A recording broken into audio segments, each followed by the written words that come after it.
حضرت سیدنا عمر فاروق، سب بولیے رضی اللہ تعالی۔ حضرت عمر فاروق رضی اللہ تعالیٰ عنہ کا مبارک زمانہ ہے۔ حضرت عمر نے فوج بھیجی ایران کے حکمران کے ساتھ جہاد کرنے۔ ایران کے بادشاہ نے 2 عیسائی جاسوس بھیجے، کہنے لگا ذرا پتہ تو کرو مسلمانوں کا رات کا طریقہ کیا ہے، میں صف بندی کراتا ہوں۔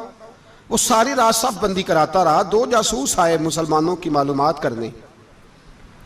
معلومات کر کے جب واپس گئے تو حضرت عمر فاروق رضی اللہ تعالیٰ عنہ کے سپاہیوں کو دیکھا، غور سے پلٹے تو بادشاہ کہنے لگا کیا حال دیکھ کے آئے ہو؟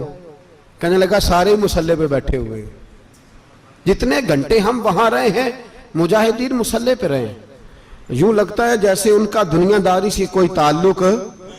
اور کہنے لگے بادشاہ کوئی ایسی طاقت ہے جس کو وہ بلا رہے تھے، کوئی ایسی قوت ہے جس کو وہ پکار رہے تھے، ہمیں بھی وہاں کھڑے ہو کے محسوس ہوتا تھا کہ ہاں کوئی ہے جو آ جائے گا ان کی مدد کے لیے، کوئی ہے جو پہنچے گا ان کی مدد کرے گا۔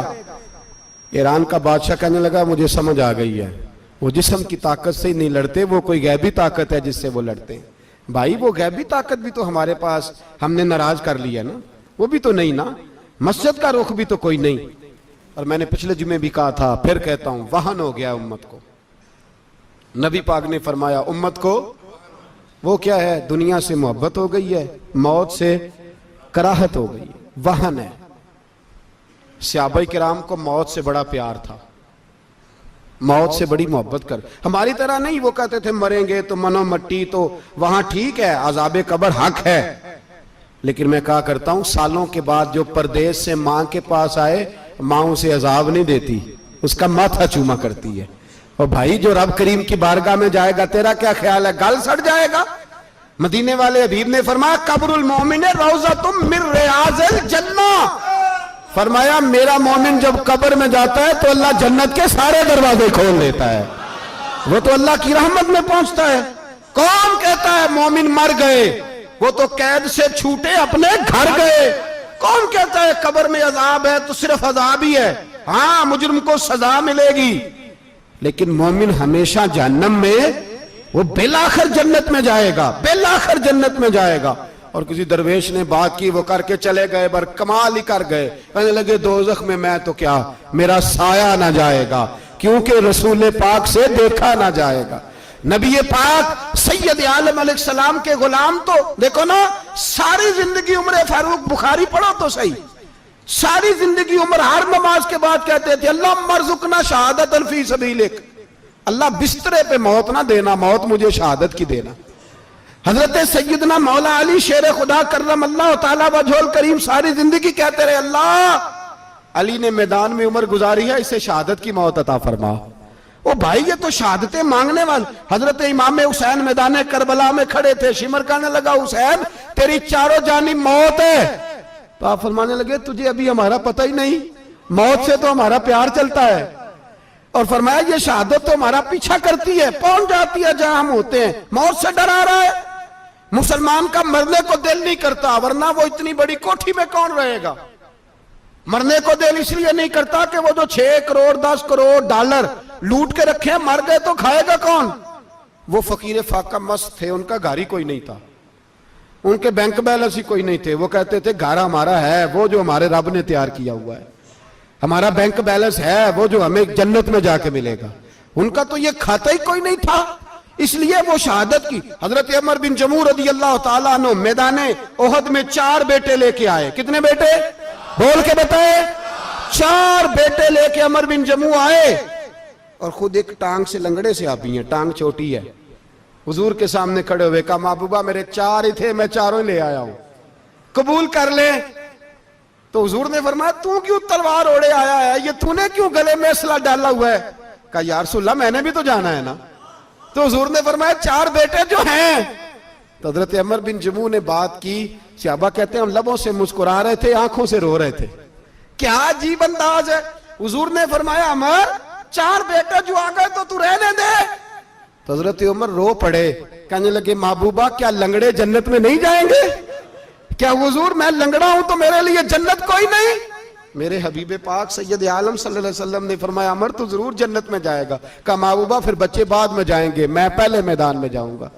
ایک بی بی 4 بیٹے لے کے آئی احد میں. کہا محبوبہ کل کمائی تھی میں لے آئی ہوں, میرے پاس کوئی اور شے ہوتی تو میں بچا کے نہ رکھتی. بیٹے دے کے نا حاضری لگوا کے تو واپس دروازے پہ لے گئی. تو حضرت سیدنا عبداللہ ابن عمر فرماتے ہیں بی بی بول رہی تھی تو میرا جذبہ جہاد بڑھ رہا تھا. اپنے بیٹوں کو کہنے لگی میں تمہیں حضور کے پاس چھوڑ کے جا رہی ہوں, جب تم میدان میں گرو گے تو میں تمہیں دیکھنے آؤں گی. دیکھنا تمہاری پشت پہ کوئی زخم نظر نہ آئے. جتنے تیر کھانے ہوئے سینے پہ کھانا, جتنے تلواروں کے نیزوں کے زخم برداشت کرنے ہوئے یہاں کھانا, پشت پہ زخم نظر نہ آئے. حضرت عبداللہ ابن عمر فرماتے ہو بی بی کی گفتگو میرا جذبہ جہاد بڑھا رہی تھی. ایک بی بی 3 سال کا 4 سال کا بیٹا لیے رو رہی ہے, احد کا دن ہے. سہیلیاں پوچھتی ہیں تو کیوں روتی ہے؟ وہ کہتی ہے دیکھو میرا خاوند بھی بدر میں شہید ہو گیا, بھائی اور باپ بھی. دل کرتا ہے کوئی جوان بیٹا ہوتا تو آج مصطفیٰ کے ساتھ اسے ہی بھیج دیتی. کوئی جوان میرے پاس ہے ہی 3 سال کا تو کیا کروں, 3-4 سال کا بچہ کیا کرے گا؟ پتہ نہیں کیا دلیل آئی. اچانک اٹھی, بیٹے کو سینے سے لگایا, کپڑا ڈالا, مسجد نبوی پہنچ گئی. حضرت بلال کہتے ہیں مجھے ملی. کہنے لگی بلال مجھے پتہ ہے حضور تیاری کرا رہے ہیں جنگ کی, پر 2 منٹ اگر میری ملاقات ہو جائے. بلال حبشی کہنے لگے حضور ہم ایک بی بی ضد کر رہی ہے. حضور باہر آئے, کہنے لگی حضور میں فلاں کی بیٹی, فلاں کی بہن, فلاں کی بیوہ ہوں, میں نے بدر میں 3 شہید دیے ہیں, اب میرے پاس یہ 3 سال کا لال ہی بچا ہے, بڑا فخر ہے میرا. لوگ مجھے شہید کی بیوہ, شہید کی بیٹی, شہید کی بہن کرتے. دل کرتا ہے شہید کی اماں بھی کہیں جاؤں تو میرا بیٹا لے لیں. سیدنا بلال کہتے ہیں حضور مسکرائے, کہنے لگے یہ 3 سال کا نونہال کیا کرے گا؟ کہتے ہیں اماں کا عجیب جذبہ ہے. کہنے لگی محبوبہ سنا ہے اسلحہ بھی تھوڑا ہی ہے, ڈھالیں زیادہ کوئی نہیں, میرا بیٹا ساتھ رکھ لیں, جب آپ کی طرف کوئی تیر آیا نا تو میرا بیٹا ڈھال کے تو اس کو ڈھال بنا کے آگے کر دینا. محبوبہ ڈھال تو بانی سکتا ہے نا. حضرت بلال فرماتے ہیں مصطفیٰ کریم نے فرمایا جا میں نے قبول کیا, قیامت کے دن بیٹا گھر لے جا, جب تیرا نام پکارا جائے گا تو شہید کی اماں کہہ کے پکارا جائے گا, جا تو گھر لے جا. کہتے ہیں چلتے چلتے ایک غریبنی اور آ گئی, اتنی سی اٹی بان کی, اتنی سی. بلال حضور سے ملاقات ہو جائے گی. نبی پاک آ گئے تو کہا محبوبہ یہ غلبہ اسلام میں میرا بھی حصہ ڈال لیں. حضور نے فرمایا یہ کیا ہے؟ کہنے لگے حضور خامد فوت ہو گیا, اولاد اللہ نے بے نیازی سے دی نہیں, سویرے چرخہ کاٹ کے رزق حلال کھاتی ہوں, میرے پاس نا یہ اتنا سا بان ہے, ایک گھوڑے کی لگام بن جائے گی. محبوبہ حصہ تو ڈال جائے گا نا دین کے لیے, میری قبولیت ہو جائے گی. میرے حبیب نے ہاتھ اٹھائے اور دعا مانگی, کہے اللہ جتنا تو میدان کے مجاہدوں کو اجر عطا فرمائے اتنا اس غریبنی کو بھی عطا فرمانا, اتنا اسے بھی دینا. بھائی یہ جذبے تھے, یہ رنگ تھا امت مسلمہ کا, اس لیے کافر گھر میں بیٹھ کے کامپا کرتا تھا. اب اسے پتا ہے یہ اے سی والی کار سے نہیں نکل سکتے, اسے پتا ہے کہ ہم نے انہیں بوتل پہ لگا دیا ہے, اب یہ پیپسی مرینڈا اور یہ پی کے کھانے کے ساتھ تو یہ مست رہتے ہیں, اب یہ نہیں نکل سکتے گھر سے, ہم نے انہیں ان چیزوں پہ لگایا ہے جو ان کے وجود کو کھوکھلا کر رہی, اب کیسے میدان میں نکلیں گے؟ وہ اس لیے نہیں ڈرتا کہ وہ تیری آسائشوں, تیری زندگی میں آنے والی سہولتوں سے آشنا ہے. موت بستر پہ بھی آ جاتی ہے, لیکن جس کو میدان میں آتی ہے وہ ساری زندگی زندہ رہتا ہے, وہ ساری زندگی زندہ رہتا ہے. بھائی مرنا تو ہے, لیکن اگر زندگی دین کے کام آئے گی تو امر ہو جاؤ گے, بچ جاؤ گے.